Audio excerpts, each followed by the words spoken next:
جب وہ بولتی تھی تو ایسا لگتا تھا جیسے پھول جھڑ رہے ہوں، اس کی نرم آواز ہی کافی تھی مقابل کے غصے کو پگھلا دینے کے لیے۔ بہت معصوم سی، بچوں جیسی آواز تھی اس کی، کہ اگر غصہ بھی کرتی تھی تو لگتا تھا کہ پیار کر رہی ہو۔ تم کہیں نہیں جا رہی، سنا تم نے؟ تم میرے ساتھ ہی رہو گی۔ میں نہیں جانتا تمہاری کسی چاچی کو۔ وہ حلق کے بل دھاڑا تھا۔ اچھا ریلیکس، یہ رکھ دو نا پہلے۔ وہ بڑے پیار سے کسی چھوٹے سے بچے کی طرح ٹریٹ کر رہی تھی اسے۔ ایک تو میٹھی آواز، اوپر سے یوں لچکدار منتی لہجہ، مقابل کیسے نہ سنتا۔ فوراً ہی اسے نیچے رکھا، مگر غصہ اتنا بھرا تھا کہ پھر بھی اسے لات مار ہی دی۔ نتیجن وہ آخر میں ٹوٹ ہی گئی تھی بیچاری، جس پر نایاب نے بے بسی سے اپنے سر پر دھپ ماری۔ اس بندے کے غصے کا کچھ نہیں ہو سکتا تھا۔ تم کہیں نہیں جاؤ گی، میں تمہیں جانے نہیں دوں گا۔ اگر انہیں لگتا ہے کہ وہ عدالت سے تمہاری کسٹڈی لے سکتی ہیں تو ان سے کہو جا کر لے کے دکھائیں مجھے۔ بلکہ میں ابھی اپنی موم سے بات کرتا ہوں، ہم نکاح کریں گے، پھر میں دیکھتا ہوں وہ تمہیں کیسے لے کر جاتی ہیں یہاں سے۔ کسٹڈی کی بات کہاں سے آ گئی جب وہ خود جانے کے لیے تیار بیٹھی تھی؟ نایاب تو ایک بہت معمولی سی زندگی جی رہی تھی کہ اچانک ایک دن کسی اسٹوڈنٹ نے اس کی جیومیٹری پڑھاتے وقت ویڈیو بنا کر کیوٹیسٹ ٹیچر کے نام سے وائرل کر دی نیٹ پر۔ اس کے بعد تو جیسے نایاب کی زندگی ہی بدل گئی۔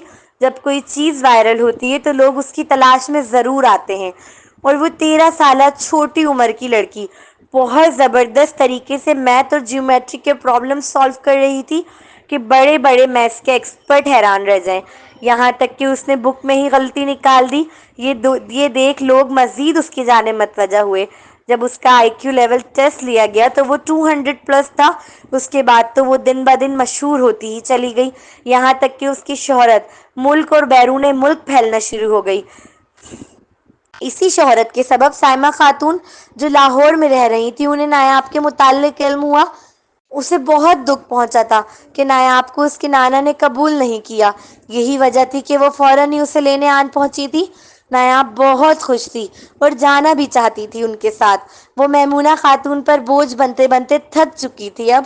اسے برا لگتا تھا ان کے پیسوں پر پلنا، ان کے احسانات تلے وہ خود کو بہت دبا ہوا محسوس کرتی تھی۔ اصل میں میمونہ خاتون بھی تو پہلے جیسی نہیں رہی تھی نا۔ ان کے پاس اب پیسہ آ گیا تھا، وہ اب ایک بہت بڑی کمپنی کی مالک تھیں۔ ان کا وہ محبت اور شفقت بھرا لہجہ ان کی امیری کے ساتھ ساتھ ختم ہوتا چلا گیا تھا۔ بولتے ہیں نا، کچھ لوگ پیسہ ملتے ہی اوقات بھول جاتے ہیں۔ وہ کچھ ایسی ہی شخصیت کی مالک نکلی تھی۔ زریاب نہ ہو تو وہ نایاب کو کسی ملازمہ کی طرح ٹریٹ کرتی تھی۔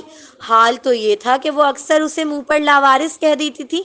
باتوں ہی باتوں میں وہ اکثر اپنا احسانات بھی جتایا کرتی، جس کے سبب نایاب نے صرف 12 سال کی عمر میں خود کام کرنا شروع کر دیا تھا۔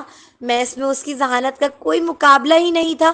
یہی وجہ تھی کہ جب اس نے 12 سال کی عمر میں اپنی پرنسپل کے پاس جا کر ٹیچنگ کی درخواست کی تو وہ فوراً ہی ایکسیپٹ ہوئی۔ میس میں اس کی ذہانت ایک الگ ہی لیول کی تھی، جس کے متعلق پورا اسکول جانتا تھا۔ نکاح؟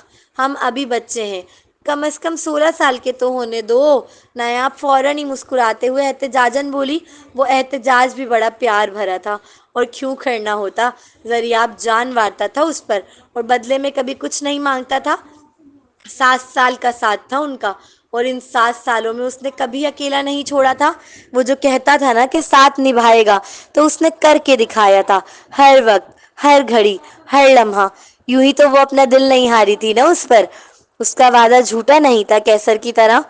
او بھائی صاحب، کبھی نیاب کو پتہ چلے گا کہ کیسر غلط نہیں تھا، کیسر جھوٹا نہیں تھا۔ اس نے تو نیاب کے لیے پتہ نہیں کیا کیا کیا ہے۔ وہ اسے کبھی چھوڑ کر نہیں گیا جیسے باقی سب چھوڑ گئے، بلکہ الٹا آج وہ اسے چھوڑ کر جانا چاہتی تھی، وہ بھی صرف میمونہ خاتون کی وجہ سے۔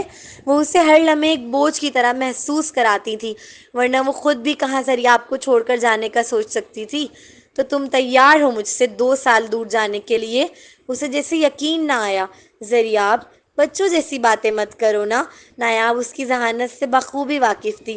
وہ جانتی تھی وہ اس لڑکے کو کوئی بھی ذہنی دلیل دے وہ نہیں سمجھے گا، چاہے وہ ہزاروں دلیل دے ڈالے کہ اسے وہاں کیوں اس کے ساتھ نہیں رکنا چاہیے، لیکن ایموشنلی کرے گی تو یقیناً برف پگھلے گی۔ صرف ایک عقل مند شخص ہی جانتا ہے کہ اسے کب بڑا بننا ہے، کب بچہ، کب عقل مند بننا ہے، کب بے وقوف، کب غصہ دکھانا ہے، کب منت کرنی ہے۔ نایاب ایموشنلی بلیک میل کرنے کا سوچنا بھی مت۔ ہم نکاح کریں گے اور یہ فائنل ہے۔ اگر تمہاری چاچی کو تمہارے یہاں رہنے پر میری وجہ سے اعتراض ہے کہ ایک جوان لڑکا ہے گھر میں، تو ٹھیک ہے، ہم نکاح کر کے رہ لیں گے۔ وہ کسی صورت نایاب کو جانے دینے کے لیے تیار نہیں تھا۔ زریاب، کیا میری رائے کی کوئی اہمیت نہیں ہے تمہارے نزدیک؟ وہ میری چاچی ہیں، میں جانا چاہتی ہوں ان کے ساتھ، پلیز مجھے جانے دو۔ جانے دوں؟ ہوں۔ زریاب نے خاصا زخمی سا مسکراتے ہوئے سر جھٹکا۔ وہ لڑکی کیوں نہیں سمجھتی؟ وہ نہیں رہ سکتا اس کے بغیر۔ نایاب، مجھے جینا نہیں آتا تمہارے بغیر۔ اگلے ہی پل وہ نیچے گھٹنوں کے بل بیٹھتے بے بسی سے گویا ہوا۔ مجھے بھی کہاں آتا ہے۔ وہ اس کے پاس آ کر بیٹھتے اپنی بھوری چمکتی آنکھوں میں محبت کے دیپ جلائے مقابل کی ہی طرز میں جواب دہ ہوئی۔ تو پھر کیوں؟ مقابل دو بدو پوچھ اٹھا۔ کیونکہ ہم بڑے ہو گئے ہیں، اب ساتھ رہیں گے تو لوگ باتیں بنائیں گے، میرے کردار پہ انگلی اٹھائیں گے۔ میں 14 سال کی لڑکی ہوں، سمجھا کرو زریاب۔ میرا تمہارے ساتھ ایک گھر میں اکیلے رہنا اب صحیح نہیں ہے۔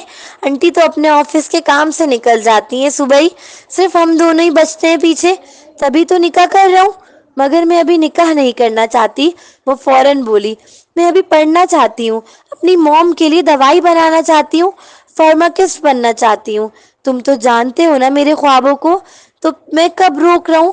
مقابل احتجاجاً فوراً بول پڑا۔ اس کی آنکھیں غم و غصے سے سرخ پڑ رہی تھی۔ اس کا بس چلے تو 1 منٹ اسے خود سے جدا نہ کرے، یہاں تو پھر 2 سال کی بات تھی۔ میں جانتی ہوں تم نہیں روک رہے، مگر ابھی ہم چھوٹے ہیں، نکاح بہت بڑی ذمہ داری ہے، میں ابھی ان سب میں نہیں بننا چاہتی۔ کوئی ذمہ داری نہیں ہوگی، ہم جیسے رہتے ہیں ویسے ہی رہیں گے، دوست بن کر۔ مقابل نے تیزی سے اس کا ہاتھ اپنے ہاتھ میں لے کر اعتماد میں لینے کی کوشش کی۔ تمہارا دل میرے اور میرا دل تمہارے پاس ہے، ہم قریب رہیں یا دور کوئی فرق نہیں پڑے گا، وہ مسکراتے ہوئے بولی۔ پتہ ہے، عقل مند لوگوں کو اپنے جذبات پر قابو کرنا آتا ہے، اور اس لمحے وہ لڑکی وہی کر رہی تھی، ورنہ بس نہیں چل رہا تھا کہ ہر بار کی طرح اس کے سینے سے لگ کر رونا شروع کر دے۔ زریاب کے پاس پھر اس کی ماں تھی، مگر نیاب کا تو کل سرمایہ ہی وہ تھا، وہی جان تھا، وہی جہان تھا۔ جتنا وہ تکلیف میں تھا نا، اس سے ڈبل تکلیف اور اذیت سے نیاب گزر رہی تھی، لیکن جذبات پر قابو اس قدر تھا کہ آنکھ میں کوئی آنسو تھا، اور نہ ہی دور دور تک تکلیف اور اذیت اور رنج کے کوئی تاثرات۔ تمہیں نہیں پڑتا ہوگا، مجھے پڑے گا۔ نایاب دیکھ سکتی تھی وہ کسی صورت راضی نہیں ہو رہا تھا۔ ٹھیک ہے، کرو تم میری فیلنگز، کرو تم اپنی، میری فیلنگز جائے بھاڑ میں۔ 14 سال کی لڑکی ہونے کے باوجود اس کی آواز اتنی پیاری اور نرم تھی کہ اس کا غصے سے بولنا بھی پھول برسانے سے کم نہ تھا۔ اس نے غصے سے کہتے اپنا ہاتھ چھڑایا تھا زریاب کے ہاتھ سے، بس وہ لمحہ جیسے دل کو لگا، وہ دیکھتا رہ گیا اور ہاتھ چھوٹ گیا۔ نیاب فوراً ہی کھڑی ہو کر جانے لگی تھی کہ اس نے پھرتی سے دوبارہ ہاتھ تھاما۔ ہاتھ تھامنے کا انداز کچھ یوں تھا جیسے پوری زندگی اسی ایک ہاتھ کو تھامنے پر ڈیپینڈڈ ہو۔ ٹھیک ہے، اگر تم ایسا چاہتی ہو تو ایسا ہی صحیح۔ وہ کبھی نہ مانتا اگر اس ہاتھ کا چھوٹنا دل کو نہ لگا ہوتا۔ کہنے کو چھوٹا سا عمل تھا، غصے میں کوئی بھی اپنا ہاتھ چھڑا لیتا ہے، مگر نایاب نہیں چھڑایا کرتی تھی، اور وہ یہ بات جانتا تھا۔ وہ جانتا تھا نایاب کو اپنے جذبات پہ قابو رکھنا آتا ہے۔ اگر آج اس نے ہاتھ چھڑایا ہے، اس کا مطلب ہے کہ وہ پکی ہے اپنے ارادے میں۔ اب وہ کچھ بھی کرتا رہ جائے، وہ نہیں رکے گی اس کے پاس، بلکہ اگر زبردستی کرنے کی کوشش کرے گا تو دونوں کے درمیان مزید دوری پیدا ہو جائے گی۔ شہر میں دوری آنا دلوں میں دوری آنے سے بہتر تھا۔ وہ اپنا سامان پیک کر رہی تھی، اور مقابل دیوار سے ٹیک لگائے کھڑا بے بسی کی مورت بنے بس اسے دیکھ رہا تھا۔ آنکھوں میں سرخی کا سرما لگا تھا۔ اس لڑکے کے بار بار اپنی مٹھیاں بھیجتا، لبوں پر کچھ بات آتی مگر رک جاتی، ہونٹوں کو ایک دوسرے میں دبا لیتا۔ وہ سارا سامان پیک کر چکی تھی اور جانے کے لیے تیار کھڑی تھی۔ زیادہ ٹارزن مت بنو، ہٹو، نایاب اپنا سوٹ کیس خود اٹھا رہی ہے، یہ دیکھ۔ وہ فوراً ہی آگے آیا تھا۔ وہ پھولے سے چہرے والی لڑکی مسکراتے ہوئے ہٹ گئی تھی فوراً۔ اب وہ آگے آگے سوٹ کیس کھینچتا ہوا لے کے جا رہا تھا، اور وہ پیچھے پیچھے آ رہی تھی۔ بیٹا میں تمہیں بہت مس کروں گی، جب بھی یاد آئے آ جانا۔ میمونہ خاتون مگرمچھ کے آنسو بہاتے اس کے گلے لگ کر بڑی محبت سے بولی۔ آخر وہ جھوٹی محبت کا دریا کیوں نہ بہاتی؟ زریاب جو کھڑا تھا وہاں، میمونہ خاتون اچھے سے واقف تھیں کہ نایاب کے پاس تو ایک پھوٹی کوڑی نہیں ہے، وہ کہاں لاہور سے کراچی بار بار آنا جانا کرے گی؟ اوپر سے سائمہ خاتون، ان کا پہناوا بھی بہت سادہ سا تھا، اس لیے انہیں نہیں لگا کہ وہ کوئی امیر عورت ہے۔ یہی وجہ تھی کہ وہ بہت پرسکون اور خوش تھی کہ اب نایاب نامی بلا سے ان کا پیچھا چھوٹ جائے گا اور وہ اپنے اکلوتے بیٹے کے لیے ہائی کلاس سے کوئی لڑکی لے کر آئیں گی، تاکہ جب وہ پیسے بھیجنے والا اپنا ہاتھ کھینچے تو بھی انہیں کوئی زیادہ فرق نہ پڑے۔ نایاب کہاں جانتی تھی کہ ہر مہینے اس کے لیے 20 لاکھ روپے ٹرانسفر ہوتے ہیں بینک میں، جس کی میمونہ خاتون نے آج تک اسے بھنک تک نہیں لگنے دی تھی۔ وہ 20 لاکھ کی رقم میں سے 30-35 ہزار اس پر ایسے خرچ کرتی تھی جیسے احسان کر رہی ہوں، جبکہ وہ لڑکی نہیں جانتی وہ جس مقام پر کھڑی تھی آج، جس کا غرور ان کے پاؤں زمین پر ٹکنے نہیں دیتا تھا، وہ سب انہی پیسوں کی دین تھا۔ زریاب انہیں اسٹیشن تک چھوڑنے چل دیا تھا۔ نینا تیرے کجرارے ہیں، نینوں پہ ہم دل ہارے ہیں۔ وہ دونوں پیچھے بیٹھی تھی اور زریاب گاڑی ڈرائیو کر رہا تھا۔ اس نے مرر کو نایاب کی آنکھوں پر سیٹ کر لیا تھا۔ مرر کے ذریعے دونوں کی آنکھیں ملی تھی۔ انجانے ہی تیرے نینوں نے وعدے کیے کہیں سارے ہیں۔ وہ لائٹ براؤن آنکھیں سرخ ہو چکی تھی۔ عنقریب تھا کہ شاید رو بھی دیں۔ آؤ گے جب تم او ساجنا، انگنا پھول کھلیں گے، برسے گا ساون، برسے گا ساون، جھوم جھوم کے دو دل ایسے ملیں گے۔ ان کی گاڑی ٹرین اسٹیشن کے پاس رک گئی تھی۔ زریاب نے فوراً ہی اتر کر نایاب کی سائیڈ کا دروازہ کھولا تھا۔ وہ اسے پرنسس والا ٹریٹمنٹ دینے کا عادی رہا تھا۔ دوسری سائیڈ سے سائمہ خاتون خود ہی اتر گئی تھی۔ ڈگی کھول کر وہ سوٹ کیس لے آیا۔ ٹرین کے پاس پہنچتے ہی زریاب کو لگا اس کی جان نکل رہی ہے۔ مجھے لگ رہا ہے میرا دل بند ہو جائے گا۔ وہ 14 سالہ کم عمر لڑکا، وائٹ ٹی شرٹ پر بلو لیدر جیکٹ و بلیک پینٹ زیب تن کیے، اپنی انگلیوں سے آنکھوں کو رگڑتے بے ساختہ ہی بول اٹھا تھا، جس پر نایاب مسکراتے اس کا ہاتھ تھام کر بڑے پیار سے اس سے دیکھنے لگی۔ بس کرو، لاہور اتنا بھی دور نہیں ہے، وہ دلاسا دے رہی تھی اس کی میٹھی سی آواز۔ نہ جانے اب پھر کب سن پائے گا، یہ سوچ کے بھی رونا آنے لگا۔ چلو بائے، وہ ہلکا سا اس کی کمر پر تھپ تھپا کر مسکراتے ہوئے اس کا ہاتھ چھوڑ کر آگے چل دی تھی، مگر ابھی ایک قدم بھی نہ چلی تھی کہ مقابل نے پیچھے سے اس کا ہاتھ پکڑ کر واپس اپنی جانب کھینچا۔ وہ نازک سی لڑکی کسی بے جان گڑیا کی طرح اگلے ہی پل اس کے سینے سے آ لگی تھی، جسے مقابل نے فوراً ہی اپنی باہوں کے حصار میں جکڑا۔ اس کا گرم وجود، اس کی میٹھی سی مہک، اس کا اپنے وجود کے گرد مضبوط حصار، ہر چیز اس لڑکی کو توڑتی معلوم ہوئی۔ لگا اگر ایک لمحے بھی اور ایسے رہی تو رو دے گی، پھر نہیں روک سکے گی خود کو، جبکہ مقابل کا بس نہیں چل رہا تھا خود میں سمو لے اسے۔ چلو بائے، رونا بند کرو بچوں کی طرح، دیکھو لڑکیاں دیکھ رہی ہیں تمہیں، وہ بمشکل مضحکہ خیز لہجے میں مسکراتے ہوئے کہتی، اب اسے خود سے دور کر رہی تھی۔ فی امان اللہ، اپنی باہوں سے آزاد کر اس لڑکی کی روشن پیشانی پر جھک کر ابھی اس نے اپنے ہونٹ مس کیے ہی تھے کہ مقابل کو جیسے 440 واٹ کا جھٹکا لگا اور وہ کرنٹ کھا کر پیچھے ہٹی۔ اس ایک لمحے کے کروڑویں حصے میں وہ لڑکی ہر اس لمحے کو جی اٹھی تھی دوبارہ جو کیسر کے ساتھ گزرا تھا۔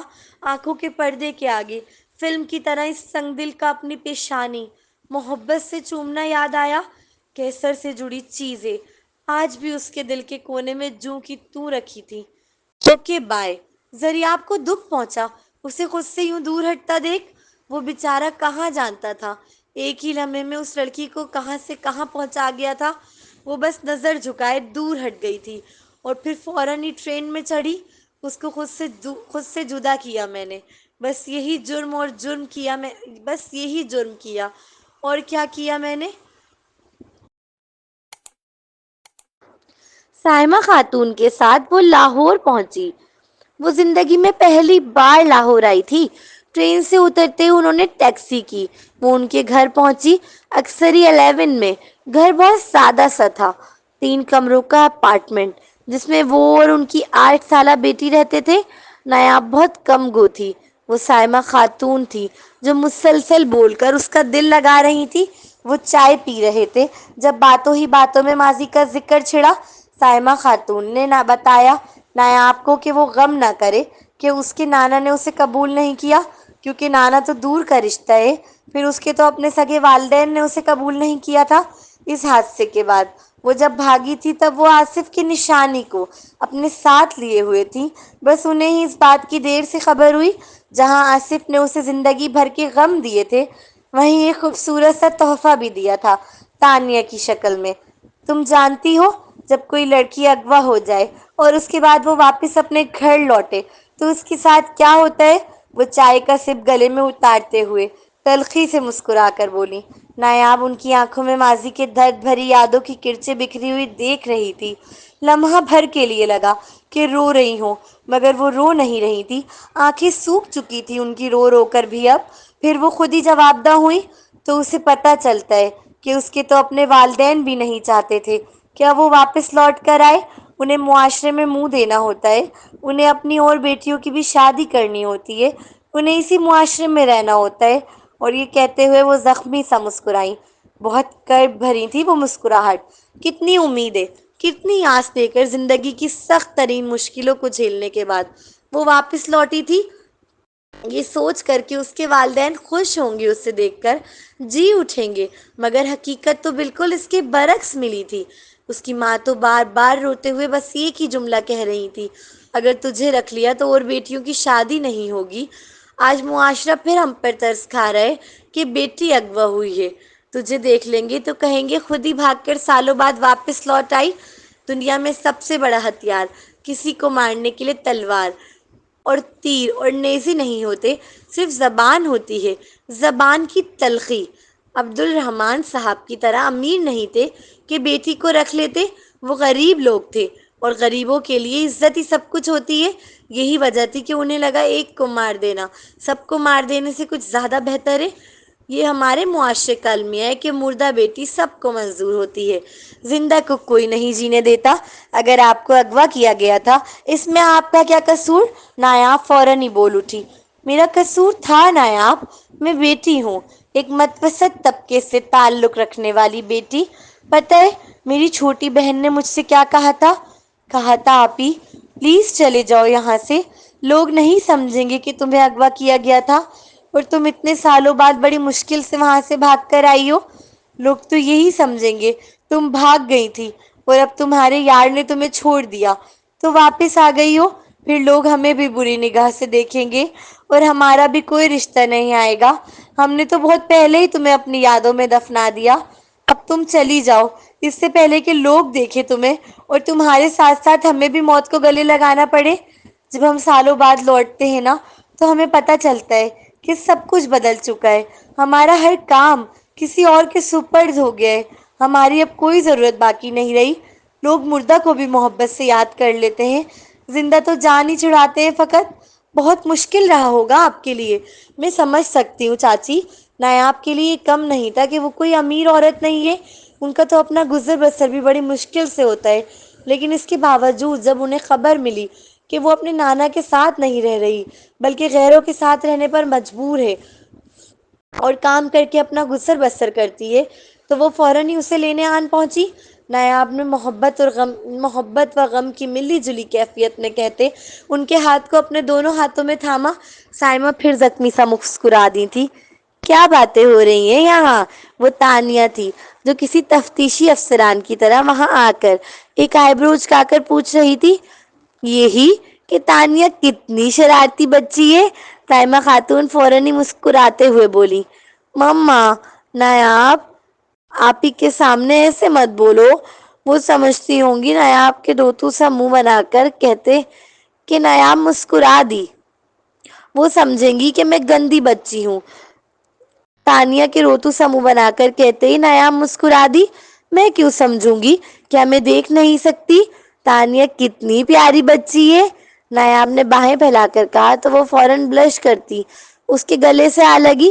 سائمہ خاتون نایاب کی بہادر کے اکثر قصے سنایا کرتی تھی تانیہ کو، اور اس کی عقل مندی کے لیے بھی۔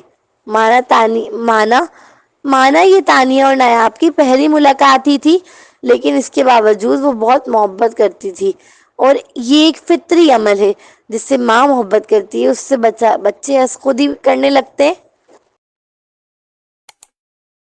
کیسر کیسر مجھے ڈر لگ رہا ہے، ہر طرف اندھیرا ہی اندھیرا چھایا ہوا تھا۔ وہ اندھیرے میں چیخ رہی تھی، چلا رہی تھی، رو رہی تھی، بلک رہی تھی، تڑپ رہی تھی۔ کیسر مجھے ڈر لگ رہا ہے، آ جاؤ کیسر کیسر۔ اسی اندھیرے میں اچانک ایک سفید بلی کا بچہ آ گیا۔ وہ کہاں سے آیا تھا وہ نہیں جانتی۔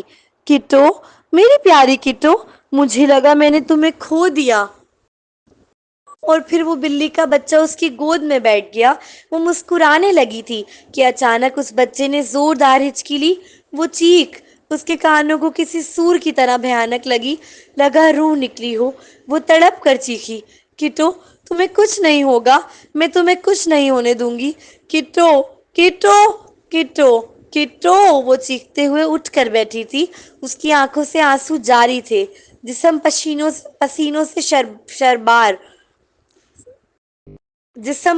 سے شرابور، سانسیں تیز تیز چل رہی تھی۔ وہ مشکل وقت گزارے بھی کافی سال بیت گئے تھے، لیکن وہ آج بھی انہیں بھول نہیں پائی تھی۔ ایموشنلی طور پر وہ بہت ویک تھی۔ اس نے فوراً اپنے بیڈ کی برابر والی ٹیبل پر رکھا سیل اٹھایا۔ اس پر اسپیڈ ڈائل پر پہلا اس کا نمبر تھا۔ پہلی کال جاتے ہی دوسری جانب سے یوں ریسیو ہوئی جیسے موبائل ہاتھ میں لیے بیٹھا ہو۔ نایاب تم ٹھیک ہو؟ اس کی محبت فکر سے لبریز آواز کانوں کی سماعت سے ٹکرائی۔ وہ بہادر لڑکی جو 2 دن سے نہیں روئی اس لمحے رو دی۔ زریاب مجھے ڈر لگ رہا ہے، وہ روتے ہوئے بولی۔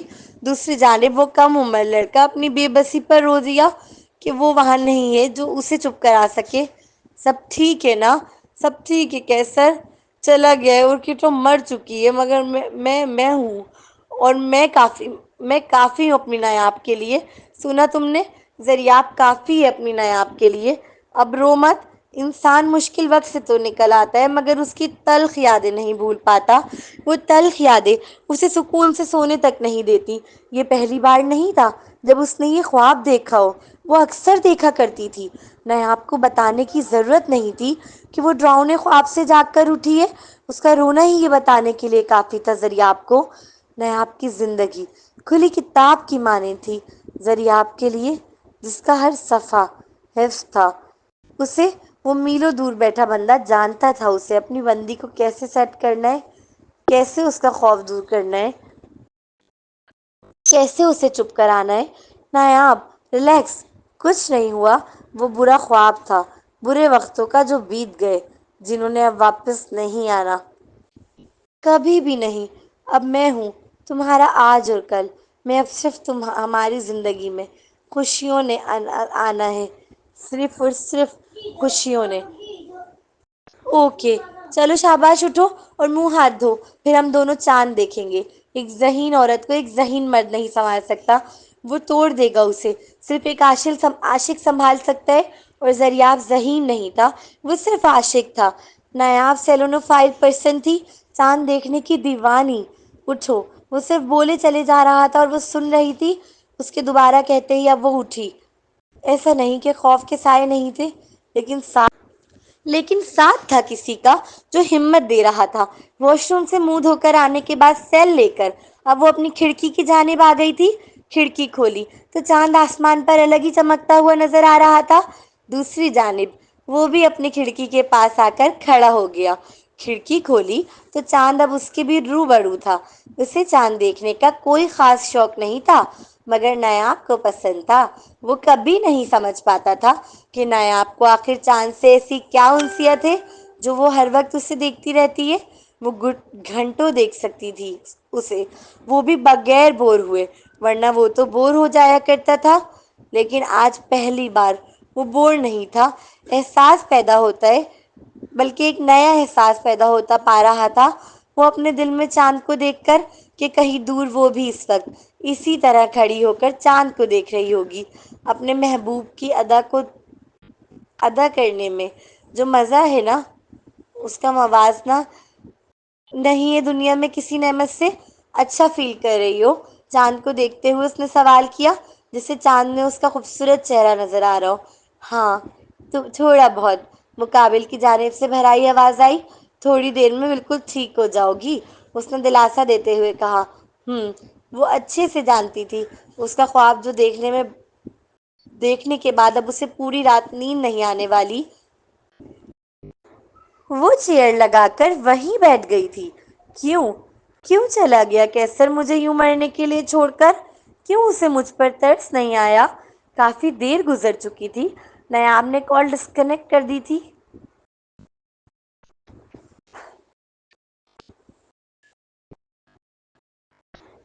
یہ کہہ کر کہ وہ اب ٹھیک ہے، وہ گمسم سی نہ جانے کتنی دیر یوں ہی بیٹھی رہی، اور پھر اچانک جیسے فلیش بیک نے ہٹ کیا تھا، وہ ایک دم چیخ کر روئی تھی، اتنی زور سے چیخ کر کہ پورے کمرے میں اس کی چیخ گونجی۔ وہ تھک چکی تھی اب ان خوابوں سے، بس نہیں چلتا تھا کہ کیسر سامنے آ جائے اور اس کا گریبان پکڑ کے پوچھے، کیوں چھوڑ کر گئے مجھے مرنے کے لیے؟ وہ محبتوں کی عادی نہیں تھی شروع سے، نہ ہی ناز اٹھوانے کی، نہ ہی ہر بات پہ ضد کرنے کی۔ یہ سب کیسر نے ڈالی تھی اسے عادتیں، اور پھر ساری عادتیں ڈالنے اور اسے پرنسس جیسا ٹریٹمنٹ دینے کے بعد وہ ایک دم سے بے یار و مددگار چھوڑ گیا مرنے کے لیے۔ کیا تمہیں کبھی گلٹ آتا ہوگا کہ تم مجھے مرنے کے لیے چھوڑ گئے تھے ایک بند گھر میں؟ نہیں، تمہیں نہیں آتا ہوگا۔ تمہیں کیوں آئے گا؟ تم تو عیش بھری زندگی جی رہے ہو نا باہر۔ وہ چاند کو دیکھ مسلسل روتے ہوئے باتیں کر رہی تھی، اور وہ ایسا ہی تو کیا کرتی تھی، مگر وہ نہیں جانتی کہیں بہت دور وہ سیاہ آنکھوں والا نوجوان گاڑی کی چھت پر چڑھ کر پرسکون انداز میں لیٹا چاند کو دیکھ رہا تھا، دونوں ہاتھ سر کے نیچے لگائے۔ نہ جانے وہ چاند میں کیا ڈھونڈ رہا تھا۔ لوگ کہتے تھے کہ اس کی سیاہ آنکھیں ہمیشہ متلاشی لگتی ہیں، وہ نہیں جانتا اس میں کتنی سچائی ہے، مگر شاید تھی۔ وہ اپنی چاچی کے ساتھ بازار سے سبزیاں لے کر گھر لوٹی تو سامنے کھڑے شخص کو دیکھ اس کی خوشی کا کوئی ٹھکانہ ہی نہ رہا۔ وہ سبزیوں کا تھیلا ہاتھ میں پکڑی تیزی سے اس کی جانب لپکی تھی۔ دریاب، اس لڑکی کے دماغ کا فنکشن دوسرے لوگوں کے مقابلے بہت الگ تھا۔ اسے کوئی بھی چیز ایکسائٹیڈ کے لیول پر نہیں لے کے جا پاتی تھی اب اسے کوئی بھی چیز ایکسائٹمنٹ کے لیول پر نہیں لے کے جا پاتی تھی اب، لیکن جب زریاب کا کل رات کے ڈراؤنے خواب کے بعد اچانک صبح ہی آ جانا نہ صرف اس کے دل کو لگا تھا، بلکہ وہ ایکسائٹمنٹ کی فیلنگ پہلی بار محسوس کر رہی تھی۔ اس نے ہاتھ میں پکڑے تھیلے سمیتی اپنے دونوں ہاتھوں کی باہیں زریاب کی گردن میں باندھی۔ مقابل نے اگلے ہی پل اس کے پیٹ کے مقام پر حصار باندھ کر اسے ہوا میں اٹھا کر گول گول گھمانا شروع کر دیا تھا۔ صرف 2 دن ہوئے تھے انہیں جدا ہوئے، اور وہ دونوں ایسے مل رہے تھے جیسے سالوں کے بچھڑے ہوں۔ آئی مس یو جان، زریاب نے پہلی بار جان کا لفظ ادا کیا تھا۔ مس یو ٹو، وہ وائٹ فراک اور وائٹ پاجامے میں ملبوس لڑکی اس کے گلے سے لگے ہی جواب دے رہی تھی۔ ان دونوں کے نزدیک اب جیسے کوئی تھا ہی نہیں دنیا میں ان کے سوا، ان دونوں کو ہی کسی کی پرواہ نہیں تھی۔ 2 سال بعد میں بھی اسی کمرے میں رہتی ہوں۔ کیا تم پلیز اس کی آواز کم کر لو گی؟